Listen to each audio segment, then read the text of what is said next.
what do we really know and what don't we know? It's not a solid line between yes and no.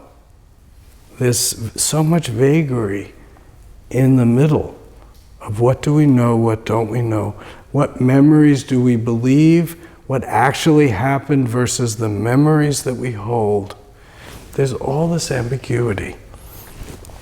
And I just found it fascinating to watch that gray area played out in Dharma.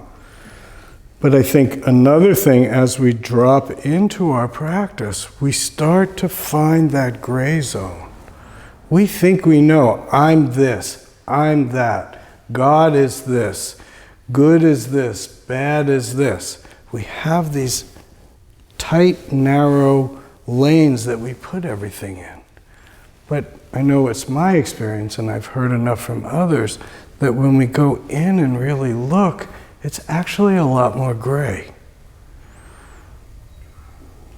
What was a radical thing perhaps 15, 20, 30, 40 years ago, today isn't very radical at all. What was good 50 years ago is not necessarily so good now.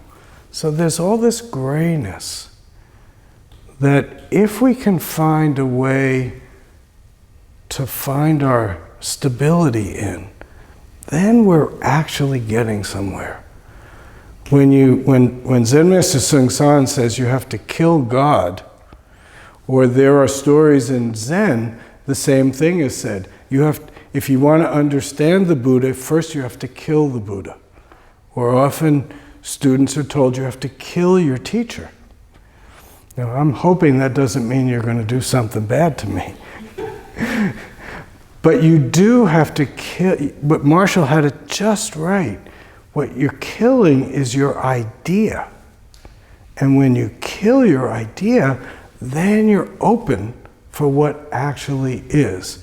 The idea becomes the filter that stands between you and what actually is.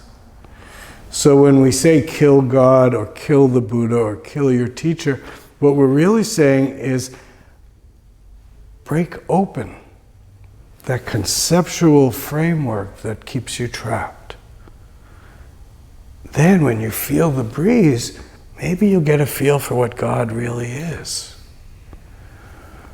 Or when you and I are sitting in a room together and you look over and you see my face, you just see me. You get rid of the idea, the beliefs, the stature, everything that you put on top of it, and just come back to what is. That's the path of liberation. That's the path of freedom. What we're breaking out of is the constrictions of our own creation. And of course the creation of the society around us. So we go inward and we ask, what am I? And we sit with not knowing. We replace the conceptual framework with a solid center. And from that place, we're more able to more directly connect with what is, be in the moment, and respond. Doesn't mean we get it right. It doesn't mean we don't have emotions that are hard to handle or that we don't fall into fear or anxiety. But in the moment of being there, we can be with it, work with it, move through it, and move forward.